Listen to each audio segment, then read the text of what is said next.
পেন্টাগনের সেনাকর্তারা যখন হাজার হাজার মাইল দূরে বসে কম্পিউটার স্ক্রিনে সামরিক শক্তি দেখাচ্ছিলেন, ঠিক তখন মাঝমাঠে চালটা চেলাচ্ছে তেহরান। যুক্তরাষ্ট্রের অতি আধুনিক প্রযুক্তি, সর্বাধুনিক স্যাটেলাইট নজরদারি আর বিলিয়ন ডলারের সমরাষ্ট্র, সবকিছুকে বুড়ো আঙুল দেখিয়ে মার্কিন বাহিনীকে ফাঁদে ফেলার জন্য ইরানের প্রয়োজন হয়েছে মাত্র একটি স্মার্টফোন আর অতি সাধারণ ইন্টারনেট ডেটা। মধ্যপ্রাচ্যে মার্কিন সেন্ট্রাল কমান্ড এখন তাদের নিজেদের সেনাদের কাছেই জিম্মি হয়ে পড়েছে। পরিস্থিতির ভয়াবহতা কতটা চরম পর্যায়ে পৌঁছাচ্ছে তা মার্কিন কমান্ডারদের ঘর্মাক্ত চেহারা দেখলেই বোঝা যায়। 50,000-এর বেশি সৈন্য মধ্যপ্রাচ্যের বিভিন্ন সামরিক ঘাঁটিতে মোতায়েন করে পেন্টাগন ভেবেছিল তারা ইরানকে অবরুদ্ধ করেছে, কিন্তু বাস্তব চিত্র পুরো উল্টো। পরিস্থিতি সামাল দিতে সেনাকর্তারা এখন উল্টো মার্কিন সৈন্যদের থেকে মোবাইল ফোন বাজেয়াপ্ত করার মতো নজিরবিহীন পদক্ষেপ নিতে বাধ্য হচ্ছেন। সোশ্যাল মিডিয়া থেকে নিখুঁত টার্গেটিং, পেন্টাগনের চাঞ্চল্যকর স্বীকারোক্তি। মার্কিন সেন্ট্রাল কমান্ডের প্রথম অ্যাডমিরাল কুপার সম্প্রতি অত্যন্ত উদ্বেগের সাথে এক চাঞ্চল্যকর সত্য প্রকাশ করেছেন।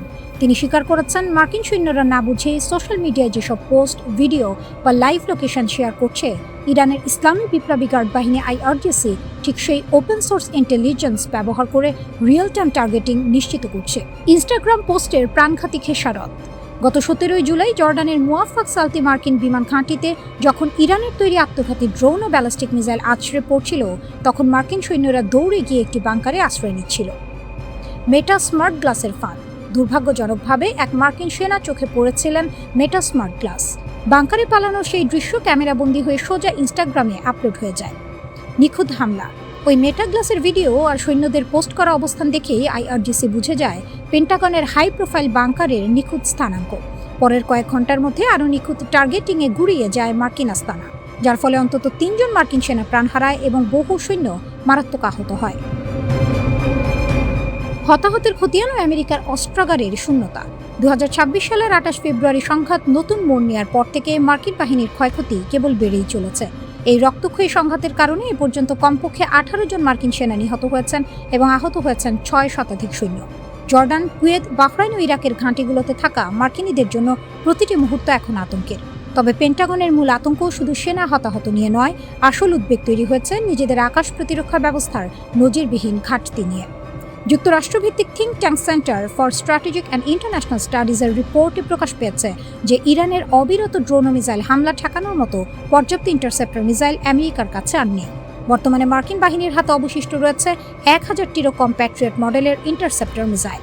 তেহরানের প্রতিটি সস্তা ড্রোনের জবাবে লাখ লাখ ডলারের প্যাট্রিয়ট ছুড়ে পেন্টাগন এখন সামরিক ও আর্থিক দেউলিয়াত্বের মুখোমুখি। মার্কিন প্রশাসন যখন অন্য আঞ্চলিক দেশগুলোকে টেনে এনে যুদ্ধের পরিধি বাড়ানোর চেষ্টা করেছে, তখন ইয়েমেনের হুথি বিদ্রোহীরা এবং ইরাকের পপুলার মোবিলাইজেশন ফোর্সেস ইরানের সমর্থনে সরাসরি মাঠে নেমেছে। তেহরান সামরিক কৌশল বদলে দিয়েছে, যেখানে ভারী অস্ত্রের লড়াইয়ের চেয়েও বেশি কাজ করছে বুদ্ধিমত্তা ও নিখুঁত তথ্য। মার্কিন সেনার পকেটে থাকা ওই ছোট্ট মোবাইল ফোনটি আজ পরাশক্তি আমেরিকার সামরিক কৌশলকে তাসের ঘরের মতো ভেঙে দিচ্ছে।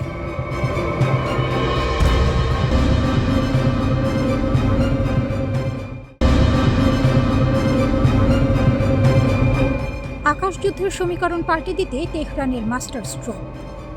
আকাশে যখন কয়েকশো মিলিয়ন ডলারের মার্কিন F-15E স্ট্রাইক ইগল বা ইসরায়েলি স্টেলথ ফাইটার চক্কর দেয়, তখন নিচে দাঁড়িয়ে থাকা একজন ইরানি সৈনিকের কাঁধে থাকা মাত্র কয়েক লাখ টাকার একটি অস্ত্রই পুরো যুদ্ধের রূপরেখা বদলে দিতে পারে।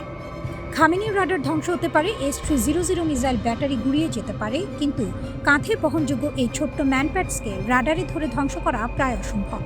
আর ঠিক এই রণকৌশলেই এবার মার্কিন যুক্তরাষ্ট্র ও ইসরায়েলকে চেকমেট দিতে যাচ্ছে ইরান। সাম্প্রতিক বোমা বর্ষণে নিজেদের আকাশ প্রতিরক্ষা ব্যবস্থার দুর্বলতা স্পষ্ট হওয়ার পর হাত গুটিয়ে বসে থাকেনি তেহরান। রয়টার্সের সাম্প্রতিক এক বিস্ফোরক প্রতিবেদন অনুযায়ী তেহরান খুব শিগগিরই চীনের তৈরি শত শত কাঁধে বহনযোগ্য মিসাইল বা ম্যানপ্যাডস পেতে যাচ্ছে। আর এই এক চুক্তিতেই ঘুম হারাম হতে বসেছে ওয়াশিংটন ও তেল আবিবের পেন্টাগন কর্তাদের। গুঞ্জন উঠেছে ইরান ও চীনের সামরিক মধ্যস্থতাকারীদের মধ্যে গোপনে সই হয়েছে 60 থেকে 70 মিলিয়ন ডলারের একটি বড় চুক্তি। চুক্তি অনুযায়ী ইরান পেতে যাচ্ছে 300 থেকে 400টি চীনা ম্যানপ্যাডস, যার মধ্যে রয়েছে উন্নত মানের QW-12 এবং FN-16 মিসাইল সিস্টেম। প্রথম চালানের মিসাইলগুলো চীনের পশ্চিমাঞ্চলীয় শহর উরুমসি থেকে রওনা হয়ে পাকিস্তানের স্থলপথ ও আকাশসীমা ব্যবহার করে তেহরানে পৌঁছানোর কথা।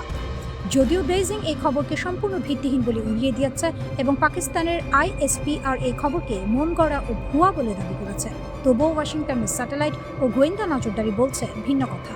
খোদ প্রেসিডেন্ট ডোনাল্ড ট্রাম্প দাবি করেছিলেন যে চীনা প্রেসিডেন্ট শি জিনপিং তাকে আশ্বাস দিয়েছেন চীন ইরানকে কোনো অস্ত্র দেবে না, কিন্তু বাস্তবে ভূ রাজনীতির ময়দানে ট্রাম্পের সেই আশ্বাস এখন প্রশ্নের মুখে। 300টি কাঁধে বহনযোগ্য মিসাইল কিভাবে খেলা ঘোরাতে পারে? প্রশ্ন উঠতে পারে, S-300 বা ভারী এয়ার ডিফেন্সের জায়গায় মাত্র কয়েক কেজি ওজনের এই ম্যানপ্যাডস কিভাবে শক্তিশালী মার্কিন বায়ুসেনাকে চ্যালেঞ্জ করবে? অদৃশ্য শক্তি। একটি বিশাল মিসাইল ডিফেন্স ব্যাটারি কোথায় বসানো আছে তা মার্কিন স্যাটেলাইট সহজেই ধরে ফেলে এবং 1 নিমেষে ধ্বংস করে দেয়। কিন্তু ম্যানপ্যাডস নিয়ে একজন সৈন্য পাহাড়ের খাঁজে, বহুতল ভবনের ছাদে বা ঘন জঙ্গলে লুকিয়ে থাকতে পারে। এগুলোকে আগে থেকে শনাক্ত করা কোনো রাডারের পক্ষে সম্ভব নয়। লো ফ্লাইং থ্রেট ও ড্রোন শিকার। আধুনিক যুদ্ধে ড্রোন এবং নিচু দিয়ে উড়ে আসা ক্রুজ মিসাইলই মূল হুমকি। চীনের FN-16 এবং QW-12 সিস্টেমগুলোতে ব্যবহার করা হয়েছে প্যাসিভ ইনফ্রারেড হোমিং গাইডেন্স, অর্থাৎ এটি টার্গেটের ইঞ্জিনের তাপ চিনে নিয়ে নিখুঁত আঘাত হানে। এমনকি উড়ানো ফ্লেয়ার বা হিট কাউন্টার মেজার দিয়েও এই মিসাইলগুলোকে ফাঁকি দেওয়া অত্যন্ত কঠিন। মনস্তাত্ত্বিক আতঙ্ক। এটি মার্কিন বা ইসরায়েলি বিমানগুলোকে আকাশ থেকে পুরো মুছে দেবে না ঠিকই, তবে প্রতিটি পাইলটের মনে এক চরম আতঙ্ক তৈরি করবে। কয়েক হাজার ফুট নিচে প্রতিটি পাহাড়ি টিলার পেছনে তাদের জন্য মৃত্যু ওত পেতে আছে। এই ভয়টাই আক্রমণকারীদের নিখুঁতভাবে কৌশল বাস্তবায়নে বাধা দেবে। মাল্টিপল সাপ্লায়ার ও ছায়া রুট। তেহরানের বহুমুখী কৌশল।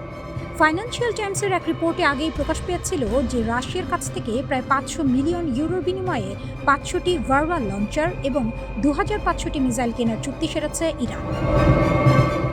একদিকে রাশিয়ার ভেরবা, অন্যদিকে চীনের QW-12 এবং FN-16। তেহরান মূলত পুরো দেশটির আকাশকে মিসাইলের এক দুর্ভেদ্য চাদরে ঢেকে দিচ্ছে।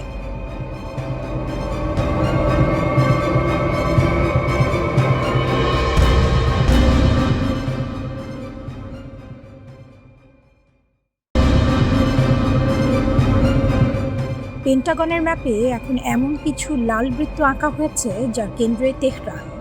কিন্তু আমেরিকার সবচেয়ে বড় ভুলটি কি? তারা এখনো বুঝতে পারছে না খেলাটি ইতিমধ্যেই পাল্টে গেছে। ইরান আর শুধু একটি দেশ নয়, এটি এখন মধ্যপ্রাচ্যের সেই অদৃশ্য ঢাল যার পেছনে পুরো অঞ্চলটা নতুন করে সাজছে।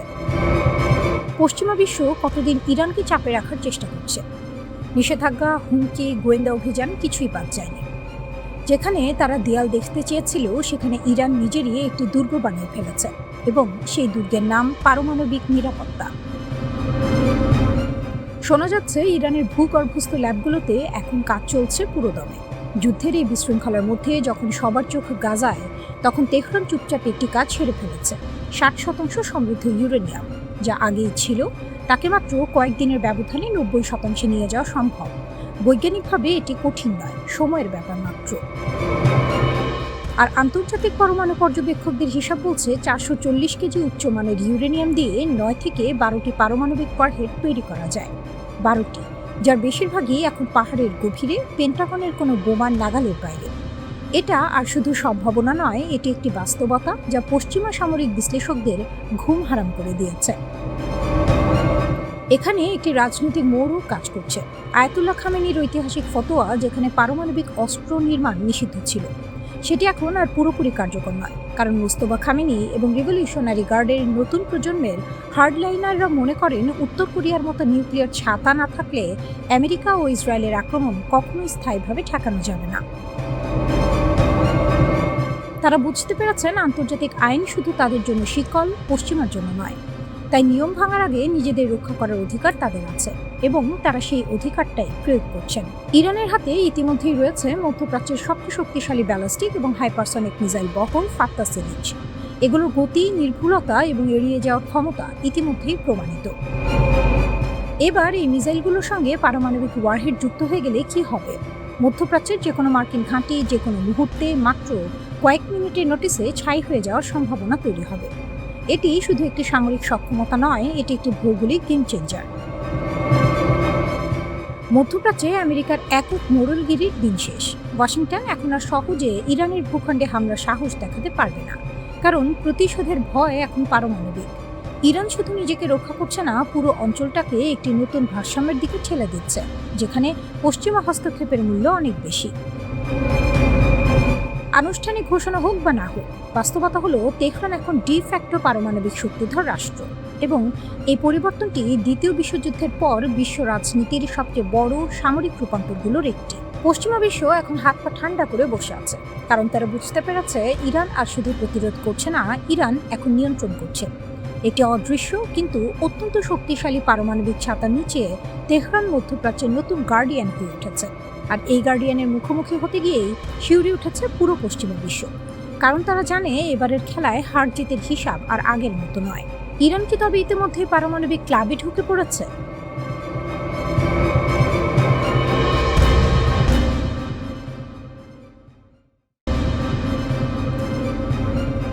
রিয়াদ কি তবে ধূলিসাৎ হতে চলেছে? 1650 কিলোমিটার দূরের আবু মাহদি আল মুহান্দিস মিসাইলের টার্গেটে এবার ক্রাউন প্রিন্স মোহাম্মদ বিন সালমানের প্রাসাদ। মধ্যপ্রাচ্যের বারুদ ভর্তি যুদ্ধক্ষেত্রে দাবানল ছড়িয়ে পড়েছে সম্পূর্ণ নতুন এক মাত্রায়। মার্কিন সাম্রাজ্যবাদকে মদত দিতে গিয়ে সৌদি আরব যে কতটা আত্মঘাতী খেলায় মেতেছে তা হয়তো রিয়াদের নীতি নির্ধারকরা টের পেতে শুরু করেছেন। ওয়াশিংটনকে আশ্রয় দেওয়ার খেসারত তুলতে তেহরানের নেতৃত্বে এবার মাঠে নেমেছে ইরাকের অদম্য প্রতিরোধ যোদ্ধারা। সৌদি রাজ পরিবারের চোখের ঘুম কেড়ে নিতে ইরাক থেকে উন্মোচন করা হয়েছে সম্পূর্ণ নতুন ও বিধ্বংসী এক অস্ত্র, আবু মাহদি আল মুহান্দিস ক্রুজ মিসাইল। সৌদি সীমান্ত পেরিয়ে এই ক্ষেপণাস্ত্রের আগুনে পুরো মধ্যপ্রাচ্যের কৌশলগত মানচিত্র কি চিরতরে বদলে যেতে চলেছে? 1650 কিলোমিটারের মৃত্যুবান রিয়াদের বুক চিরে আছড়ে পড়তে প্রস্তুত। ইরাকের প্রতিরোধ জোট ইসলামিক রেজিলিয়েন্স ইন ইরাক সম্প্রতি যে দূরপাল্লার ক্ষেপণাস্ত্র উন্মোচন করেছে তা বিশ্ব সমরবিদদের মাথায় বাজ ফেলে দিয়েছে। 1650 কিলোমিটার পাল্লার এই আবু মাহদি আল মুহান্দিস মিসাইল ইরাকের যে কোনো প্রান্ত থেকে উৎক্ষেপণ করা হলে তা মুহূর্তেই ধূলিসাৎ করে দিতে পারে সৌদি আরবের প্রায় সমস্ত গুরুত্বপূর্ণ সামরিক ও তেল অবকাঠামো। সৌদির তেল ও সামরিক ঘাঁটিতে আঘাতের ক্ষমতা। শুধু রিয়াদ বা সৌদি রাজপ্রাসাদই নয়, উপসাগরীয় অঞ্চলে অবস্থিত আমেরিকা ও সৌদির যৌথ সামরিক ঘাঁটিগুলো এখন এই মিসাইলের নিখুঁত নিশানায়। এয়ার ডিফেন্সের বিপর্যয়। পেন্টাগনের $1000 কোটি প্যাট্রিয়ট মিসাইল ডিফেন্স সিস্টেম এই নতুন প্রজন্মের মিসাইল ট্র্যাক করতে কতটা সক্ষম তা নিয়ে এখন বড় প্রশ্নচিহ্ন তৈরি হয়েছে। আমেরিকাকে পেছন থেকে সমর্থন দিয়ে ক্রাউন প্রিন্স সালমান যে ভুল করেছেন তা মাসুল এখন সরাসরি সৌদির মাটিতে আছড়ে পড়তে যাচ্ছে। কেন এই নামকরণ? এই বিধ্বংসী মিসাইলের নামকরণ কোনো সাধারণ সিদ্ধান্ত নয়, এর পেছনে লুকিয়ে আছে রক্তের বদলা নেওয়ার এক গভীর রাজনৈতিক ও সামরিক বার্তা। 2020 সালের জানুয়ারি মাসে বাগদাদ বিমানবন্দরের কাছে ড্রোন হামলা চালিয়ে ইরানের কিংবদন্তি জেনারেল কাশেম সোলাইমানি এবং ইরাকের পপুলার মোবিলাইজেশন ফোর্সেস PMF এর উপপ্রধান আবু মাহদি আল মুহান্দিসকে হত্যা করেছিল আমেরিকা। মুহান্দিস ছিলেন ইরাকের শিয়া প্রতিরোধ আন্দোলনের অন্যতম প্রধান স্তম্ভ। তারই নামে নির্মিত 1650 কিলোমিটারের মিসাইল যখন সৌদি ও মার্কিন ঘাঁটির দিকে তাক করা হয়েছে, তখন শত্রুপক্ষের বুকে কাঁপন ধরাটাই স্বাভাবিক। 50,000 প্রতিরোধ যোদ্ধার মহামিলন, অক্ষ শক্তির সর্বাত্মক প্রলয়। সমর বিশ্লেষকদের দাবি এই দীর্ঘ পাল্লার মিসাইল কর্মসূচির নেপথ্যে রয়েছে তেহরানের মূল দিক নির্দেশনা ও প্রযুক্তিগত সহায়তা। ইরান আজ প্রমাণ করে দিয়েছে যে তারা কেবল একক কোনো রাষ্ট্র হিসেবে যুদ্ধ লড়ছে না, বরং তারা এক বিশাল ও সুসংগঠিত আঞ্চলিক অক্ষশক্তির নেতৃত্ব দিচ্ছে। সংগঠিত বাহিনী। ইসলামিক রেজিলিয়েন্স ইন ইরাকের ছায়াতলে প্রায় 10টি শক্তিশালী সশস্ত্র গোষ্ঠী কাজ করছে, যাদের সম্মিলিত সেনা সংখ্যা 50,000-এরও বেশি। বিশাল অস্ত্রাগার। এই 50,000 সেনার হাতে রয়েছে আধুনিক ড্রোন, রকেট, গাইডেড মিসাইল এবং ভারী সাজোয়া বহর। ইয়েমেনের হুথি বিদ্রোহীরা যখন লোহিত সাগরে সৌদি ও মার্কিন জাহাজে অবরোধ তৈরি করছে, ঠিক তখনই উত্তর দিক থেকে ইরাকের এই 50,000 বাহিনী সৌদিকে কোণঠাসা করে ফেলেছে। এটি তেহরানের এমন এক সাঁড়াশি আক্রমণ যা সামাল দেয়া ওয়াশিংটন বা রিয়াদ কারো পক্ষেই সম্ভব নয়।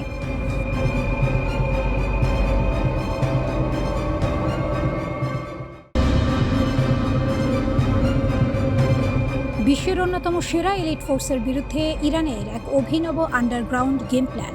পাহাড় কেটে বানানো মিসাইল সিটির কথা অনেক শুনেছেন, কিন্তু কখনো শুনেছেন পুরো একটি দেশের রাষ্ট্রপতি, মন্ত্রী, সামরিক কমান্ড আর স্থানীয় প্রশাসন রাতারাতি গায়েব হয়ে একটা গোটা পাহাড়ের পেটে ঢুকে অফিস চালানো শুরু করেছে?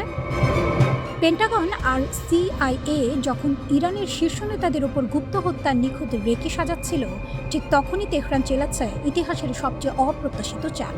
পাহাড়ের পেটে কেবল অস্ত্র আর পারমাণবিক সেন্ট্রিফিউজ নয়, এবার তারা তৈরি করে ফেলছে ভূগর্ভস্থ শাসন নগরী। আমেরিকান কমান্ডো আর ড্রোন এসে হামলে পড়বে, পারস্যের সোজা উত্তর, তোমরা আকাশে ডানা মেলতে পারো, কিন্তু আমাদের মগজ আর শাসন ব্যবস্থা এখন গ্রানাইট পাথরের 100 ফুট নিচে বন্দুক উঁচিয়ে বসে আছে।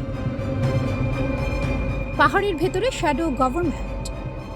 ইরানি আইন প্রণেতা আলী খেজরিয়ান সম্প্রতি একটি চাঞ্চল্যকর প্রস্তাব সামনে এনেছেন, যা পেন্টাগনের মিলিটারি স্ট্র্যাটেজিস্টদের ঘুম হারাম করে দিয়েছে।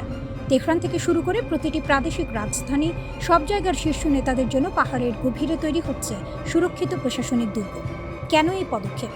আমেরিকা আর ইসরায়েলের কৌশল ছিল শীর্ষ নেতাদের হত্যা করে পুরো দেশকে নেতৃত্বহীন ও পঙ্গু করে দেয়া। কিন্তু পারস্যের এই নতুন আন্ডারগ্রাউন্ড গভর্নমেন্ট স্ট্র্যাটেজির কারণে এখন শীর্ষ কর্মকর্তারা পাহাড়ের গ্রানাইট পাথরের নিচে বসে দীর্ঘমেয়াদী যুদ্ধের নির্দেশ জারি করতে পারবেন। কোনো ড্রোন, কোনো স্যাটেলাইট ক্যামেরা কিংবা বাংকার ব্লাস্টার বোমা এই শাসন ব্যবস্থাকে স্পর্শও করতে পারবে না। American seal team. New York পোস্টের এক গোপন সূত্রের খবর অনুযায়ী হোয়াইট হাউস নাকি এক চরম ঝুঁকিপূর্ণ সামরিক অপারেশনের ছক কষছে। মার্কিন প্রেসিডেন্ট ট্রাম্প এক বিশেষ স্পেশাল অপারেশনস মিশনের কথা ভাবছেন, যেখানে হাজার হাজার আমেরিকান ট্রুপস সরাসরি ইরানের মাটিতে অবতরণ করবে।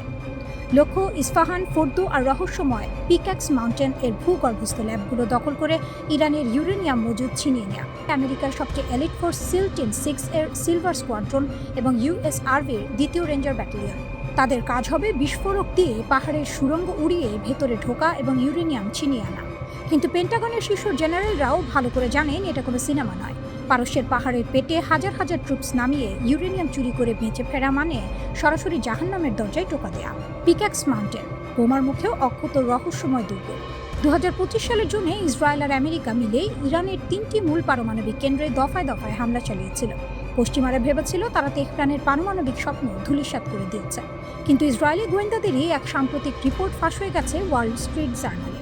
তাতে দেখা যাচ্ছে হামলায় বেঁচে যাওয়া শত শত উন্নত মানের সেন্ট্রিফিউজ রাতারাতি সরিয়ে ফেলা হয়েছে এক নতুন গোপন স্থানে, যার নাম পিক্যাক্স মাউন্টেন। মাটির শত শত ফুট গভীরে অবস্থিত এই পাহাড়ের সুড়ঙ্গে নাকি ইরান ইতিমধ্যেই তাদের ইউরেনিয়াম সমৃদ্ধকরণ সরঞ্জাম লুকিয়ে ফেলেছে। শুধু তাই নয়, ইস্পাহানের চারপাশে সুড়ঙ্গে বিছিয়ে রাখা হয়েছে বিশাল বিস্ফোরকের ট্রাক। আমেরিকান সিল টিম যদি ভেতরে ঢোকার চেষ্টা করে, তবে পুরো পাহাড় তাদের উপর ধসে পড়বে। আমেরিকান ড্রোন আকাশে উঠতে পারে, আমেরিকান স্যাটেলাইট মহাকাশ থেকে ছবি তুলতে পারে, কিন্তু পাহাড়ের ভেতরের গ্রানাইট পাথরের অন্ধকার সুড়ঙ্গে কি ঘটছে তা জানার ক্ষমতা আধুনিক কোনো এআই বা প্রযুক্তির নেই।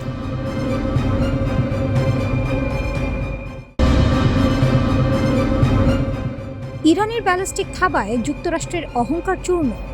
F-35 স্টেলথ অদৃশ্য, প্রতিটির দাম $100 কোটি। আমেরিকার গর্ব, ন্যাটোর ভরসা, মধ্যপ্রাচ্যের আকাশে যার উপস্থিতি মানেই শত্রুর মৃত্যু।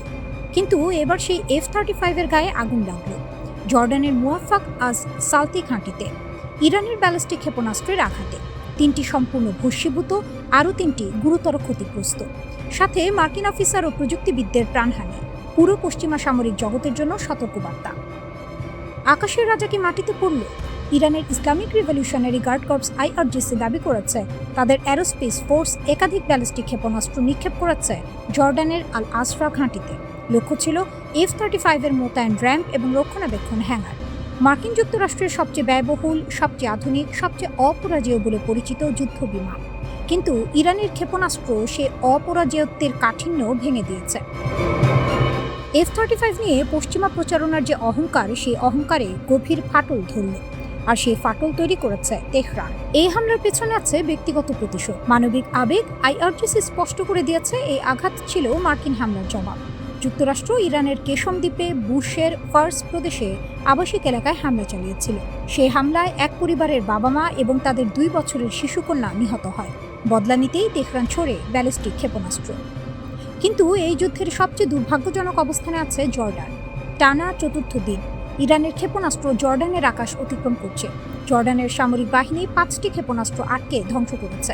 কিন্তু প্রশ্ন হলো, কতদিন জর্ডান নিজের আকাশকে রক্ষা করতে পারবে, যখন 2 পরাশক্তি তাদের মাটিকে যুদ্ধক্ষেত্র বানিয়ে রেখেছে? IRGC সরাসরি জর্ডানকে হুঁশিয়ারি দিয়েছে, মার্কিন ঘাঁটি জর্ডানে থাকলে দেশটি নিজেই সংঘাতের অংশ। এটা কূটনীতি নয়, এটা যুদ্ধের কঠিন বাস্তবতা। জর্ডান এখন 2 হাতির লড়াইয়ের মাঝে পড়ে গেছে, আর সেই ঘাস চাপা পড়ছে প্রতিদিন।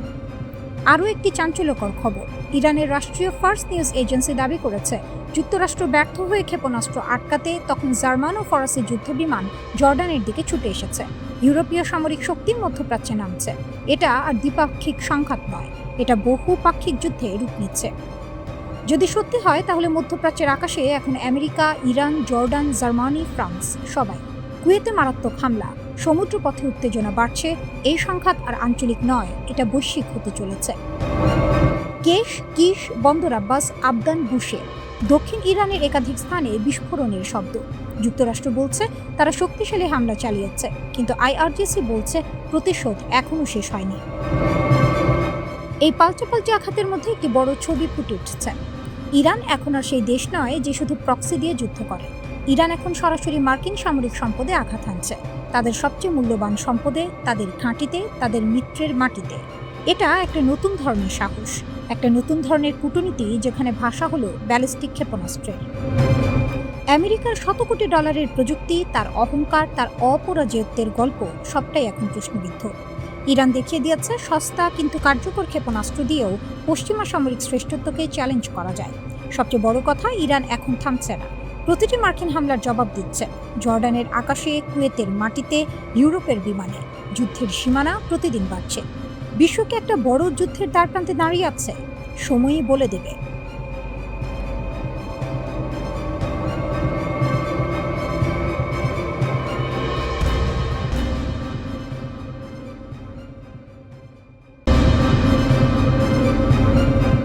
হিসাবের ছক একলহমায় উল্টে দিয়েছে ইরান। শুধু আকাশ প্রতিরক্ষা ব্যবস্থা কিংবা কয়েক ডজন ড্রোন দিয়ে নয়, তেহরান এখন যুদ্ধের চালচিত্রে এমন এক সমীকরণ যুক্ত করেছে যা পরাশক্তি যুক্তরাষ্ট্রের সামরিক মগজ ধোলাই করে দিচ্ছে। ধারণা করা হতো ইরানের মূল শক্তি তাদের হাজার হাজার সস্তা কিন্তু প্রাণঘাতী শাহেদ ড্রোন। কিন্তু যুদ্ধের পট পরিবর্তন হতেই পর্দার আড়াল থেকে বেরিয়ে এলো ইরানের নিখুঁত এবং সাশ্রয়ী ব্যালিস্টিক ক্ষেপণাস্ত্র। কোনো রকম রাগঢাক না রেখেই তেহরান প্রমাণ করেছে বিশ্বের বুকে যুক্তরাষ্ট্রই শেষ কথা নয়। খাইবার শেকার, মধ্যপ্রাচ্যে ওয়াশিংটনের মাথা ব্যথার নাম। যুদ্ধের দ্বিতীয় পর্যায়ে তেহরানের সবচেয়ে বড় মাস্টার স্ট্রোক ছিল শত্রুর শক্তি ও কৌশল অত্যন্ত গভীরভাবে পর্যবেক্ষণ করা। যুক্তরাষ্ট্রের বিশাল অঙ্কের সামরিক বাজেটকে ব্যাকফুটে ঠেলে দিতে ইরান নিয়ে এসেছে খাইবার শেকার। 1400 কিলোমিটার পাল্লার এই কঠিন জ্বালানি চালিত ক্ষেপণাস্ত্রটি শুধু লক্ষ্যবস্তুতেই সুনির্দিষ্ট আঘাত হানে না, বরং এটি অত্যন্ত সহজে মোতায়েনযোগ্য। পশ্চিমা মিডিয়ায় এখন খাইবার শেকানের জয় জয়কার, কারণ ওয়াশিংটন শত কোটি ডলার খরচ করে যে আকাশ প্রতিরক্ষা ব্যবস্থা তৈরি করেছে, কয়েক হাজার ডলারের এই সস্তা ও নিখুঁত মিসাইল তা অনায়াসেই ফাঁকি দিচ্ছে। সামরিক শক্তিতে যুক্তরাষ্ট্রকে কিভাবে টানা চাপে রাখা যায় তার বাস্তব পাঠ শেখাচ্ছে তেহরান। যুদ্ধের দীর্ঘমেয়াদী ছক ও মার্কিন অস্ত্র ভাণ্ডারে টান। আমেরিকার হিসাব ছিল ক্ষেপণাস্ত্র হামলার প্রাথমিক ঝড় সামলে নিলেই ইরানকে বশে আনা যাবে, কিন্তু তেহরানের কৌশল একদম ভিন্ন। তারা শুরুতেই তাদের সবচেয়ে মারাত্মক এবং শক্তিশালী মিসাইলগুলো শেষ করতে রাজি নয়। তেহরানের মূল পরিকল্পনা যুদ্ধকে এমন এক পর্যায়ে নিয়ে যাওয়া যেখানে যুক্তরাষ্ট্রের অস্ত্রাগার খালি হতে বাধ্য হবে। গুঞ্জন উঠেছে যুক্তরাষ্ট্রের সমরাষ্ট্রের মজুদ কমতে শুরু করেছে, তারা আগের মতো টানা হামলা চালানোর সক্ষমতা হারাচ্ছে। ওয়াশিংটন যতবারই বিরতি দিয়ে ইরানকে পিছু হটানোর ব্যর্থ চেষ্টা করছে, তেহরান ততবারই নতুন শক্তিতে ঘুরে দাঁড়াচ্ছে। শিকারকে ক্লান্ত করে শেষ মুহূর্তে নিঃশেষ করে দেওয়ার এই খেলায় ইরান এখন পূর্ণ নিয়ন্ত্রণে। নেক্সট জেনারেশন ক্ষেপণাস্ত্র, আসল নাটক তো এখনো বাকি। যুদ্ধের মূল ট্রাম্প কার্ড তেহরান এখনো ড্রেসিং রুমে আটকে রেখেছে। খাইবার শেকান তো কেবল শুরু। তৃতীয় পর্যায়ে তেহরান মাঠে নামাতে যাচ্ছে তাদের নেক্সট জেনারেশন বা পরবর্তী প্রজন্মের বিপজ্জনক সব ক্ষেপণাস্ত্র। ইরানের সামরিক ভাণ্ডারে বর্তমানে 1000টিরও বেশি উন্নত ব্যালিস্টিক মিসাইল প্রস্তুত রয়েছে। এই বহরে যুক্ত হচ্ছে ফাত্তা, ইরানের প্রথম হাইপারসনিক মিসাইল যা যে কোনো প্রতিরক্ষা বলয় মুহূর্তে গুড়িয়ে দিতে সক্ষম। হজ কাসিম ও খুররাম সহ উচ্চ বহন ক্ষমতা সম্পন্ন এবং দূরপাল্লার শক্তিশালী ক্ষেপণাস্ত্র। সেজ্জিন, ইরানের সবচেয়ে আলোচিত ও ভয়ঙ্কর ড্যান্সিং মিসাইল। সেজ্জিন শত্রুর বুকে কাঁপন ধরানোর ড্যান্সিং মিসাইল। দ্বিস্তর বিশিষ্ট এবং সলিড ফুয়েল বা কঠিন জ্বালানি চালিত এই সেজ্জেল মিসাইলের পাল্লা প্রায় 2000 কিলোমিটার। তরল জ্বালানির মিসাইল যেখানে উৎক্ষেপণের আগে প্রস্তুত করতে দীর্ঘ সময় লাগে, সলিড ফুয়েলের কারণে সেজ্জেল মুহূর্তের মধ্যে নিখুঁতভাবে মোতায়েন ও ফায়ার করা যায়। বাতাসের গতিপথ পরিবর্তন করে শত্রুর রাডারকে বিভ্রান্ত করার অনন্য ক্ষমতার জন্যই একে বলা হয় ড্যান্সিং মিসাইল। কাতারে থাকা মার্কিন ঘাঁটি থেকে শুরু করে বাহরাইন, কুয়েত, সৌদি আরব এবং সংযুক্ত আরব আমিরাতের সবকটি পেন্টাগন ঘাঁটি এখন ইরানের এই ১৫০০ থেকে ২০০০ কিলোমিটার পাল্লার মিসাইলগুলোর সরাসরি নিশানায়। শাহাব-3, ইমাদ কিংবা কাদের-1-এর মতো মিসাইল দিয়ে মধ্যপ্রাচ্যে মার্কিন আধিপত্যের প্রতিটি স্তম্ভ ঘুরিয়ে দেওয়ার পূর্ণ সক্ষমতা রাখে তেহরান।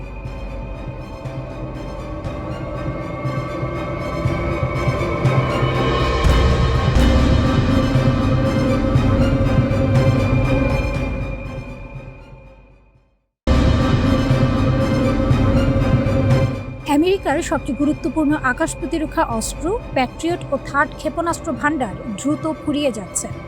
যুদ্ধের শুরুতে যে আত্মবিশ্বাস ছিল, এখন তা জায়গা করে দিচ্ছে হিসাব নিকাশ আর সীমাবদ্ধতার কঠিন বাস্তবতায়। যুদ্ধক্ষেত্রে সবসময় গোলাবারুদি শেষ কথা বলে না, কখনো কখনো শেষ কথা বলে কে টিকে থাকতে পারে। আর এই লড়াইয়ে যতই চাপ আসুক, ইরান যেন সেই টিকে থাকার গল্পটাই লিখে যাচ্ছে, নিঃশব্দে কিন্তু ভয়ঙ্করভাবে। ২০২৬ সালের ফেব্রুয়ারিতে অপারেশন এপিক ফিউরি শুরু করার সময় ডোনাল্ড ট্রাম্প বলেছিলেন এই অভিযান কয়েকদিনের মধ্যেই শেষ হবে। সেই সময়সীমা পরে বাড়িয়ে কয়েক সপ্তাহ করা হয়, কিন্তু বাস্তবতা ৫ মাস পার হয়ে গেছে, যুদ্ধ থামেনি, বরং ছড়িয়ে পড়েছে গোটা পশ্চিম এশিয়ায়। আর এই দীর্ঘ যুদ্ধেই ফাঁস হয়ে গেছে আমেরিকার এক বড় দুর্বলতা। যুক্তরাষ্ট্রভিত্তিক থিঙ্ক ট্যাঙ্ক CSIS এর সাম্প্রতিক প্রতিবেদনে বলা হয়েছে প্যাট্রিয়ট ক্ষেপণাস্ত্রের মজুদ এখন ১০০০-এর নিচে নেমে এসেছে, কিছু হিসাব অনুযায়ী ৭৫৯ থেকে ৮২৭-এর মধ্যে। অন্যদিকে থার্ড ইন্টারসেপ্টর রয়েছে মাত্র প্রায় ২৫০টির মতো, অর্থাৎ যুদ্ধের শুরু থেকে প্রায় ৬৫% প্যাট্রিয়ট ক্ষেপণাস্ত্র ইতোমধ্যে ব্যবহৃত বা হারিয়ে গেছে। প্যাট্রিয়ট ও থার্ডই ছিল যুক্তরাষ্ট্র, ইসরায়েল এবং তাদের মিত্রদের প্রধান ঢাল, যা ইরানের ব্যালিস্টিক মিসাইলের ড্রোন হামলা ঠেকাতে ব্যবহৃত হয়েছে। এমনকি এখন এমন পরিস্থিতিও তৈরি হচ্ছে যেখানে যুক্তরাষ্ট্রের কমান্ডাররা কিছু ক্ষেপণাস্ত্র ইচ্ছা করেই ভূপাতিত করছেন না, যদি তা জনবসতিহীন এলাকায় গিয়ে পড়ে। কারণ প্রতিটি ইন্টারসেপ্টর এখন অমূল্য, প্রতিটি ক্ষেপণাস্ত্র ছোড়ার আগে ভাবতে হচ্ছে এটি কি সত্যিই প্রয়োজন। অন্যদিকে ইরান ঠিক উল্টো পথে হাঁটছে। প্রচণ্ড আঘাতের পরও তাদের ক্ষেপণাস্ত্র ও ড্রোন হামলা থামেনি, বরং তারা প্রমাণ করেছে সম্পূর্ণ ধ্বংস না হওয়া পর্যন্ত তারা লড়াই চালিয়ে যেতে সক্ষম। শুধু তাই নয়, হরমুজ প্রণালীর মতো কৌশলগত গুরুত্বপূর্ণ স্থানে তাদের প্রভাব এখনও অটুট। বিশ্ব বাণিজ্যের এক বড় অংশ এই পথ দিয়ে চলে, অর্থাৎ ইরান এখনও বিশ্ব অর্থনীতির এক গুরুত্বপূর্ণ সুইচ হাতে ধরে আছে। এই বাস্তবতায় দাঁড়িয়ে যুক্তরাষ্ট্র ও ইসরায়েল হঠাৎ করেই নতুন হামলা স্থগিত রাখার সিদ্ধান্ত নিয়েছে। শর্ত একটাই, দ্রুত একটি চুক্তি হতে হবে। ট্রাম্প দাবি করেছেন মধ্যপ্রাচ্যের দেশগুলোর অনুরোধেই তিনি এই সিদ্ধান্ত নিয়েছেন, কিন্তু বিশ্লেষকরা বলছেন এর পেছনে আরও বড় কারণ রয়েছে অস্ত্রের ঘাটতি। কারণ খুব সহজ, যে গতিতে এই ক্ষেপণাস্ত্র ব্যবহার হচ্ছে সেই গতিতে তা উৎপাদন করা সম্ভব নয়। ২০২৫ সালে যেখানে মাত্র ৬০০ প্যাট্রিয়ট ইন্টারসেপ্টর তৈরি হচ্ছে, সেখানে যুদ্ধক্ষেত্রে ব্যবহার হয়েছে তার চেয়েও বেশি। থার্ডের ক্ষেত্রে পরিস্থিতি আরও ভয়াবহ, বছরে মাত্র ৯৬টি তৈরি হয়, অর্থাৎ ক্ষয়পূরণ করার মতো সক্ষমতা শিল্প খাতে এখনও তৈরি হয়নি। তবে যুক্তরাষ্ট্র বসে নেই। ইতিমধ্যে লকহিড মার্টিন এর সঙ্গে বহু বিলিয়ন ডলারের চুক্তি করা হয়েছে, যার মাধ্যমে প্যাট্রিয়ট উৎপাদন বাড়িয়ে বছরে ২০০০ ইউনিটে নেওয়ার পরিকল্পনা চলছে। থার্ডের ক্ষেত্রে উৎপাদন ৪ গুণ বাড়ানোর উদ্যোগ নেওয়া হয়েছে, কিন্তু এইসব পরিকল্পনা বাস্তবায়ন হতে সময় লাগবে, আর যুদ্ধ অপেক্ষা করে না। যদি এখনই যুক্তরাষ্ট্র এই পরিমাণ চাপ সামলাতে হিমশিম খায়, তাহলে ভবিষ্যতে যদি চীনের মতো শক্তির সঙ্গে সংঘাত হয়, তখন কি হবে? যুক্তরাষ্ট্রের মিত্ররাও এখন বিকল্প পথ খুঁজছে। ইরান, চীন বা ইউরোপের সঙ্গে সম্পর্ক উন্নয়নের চেষ্টা করছে,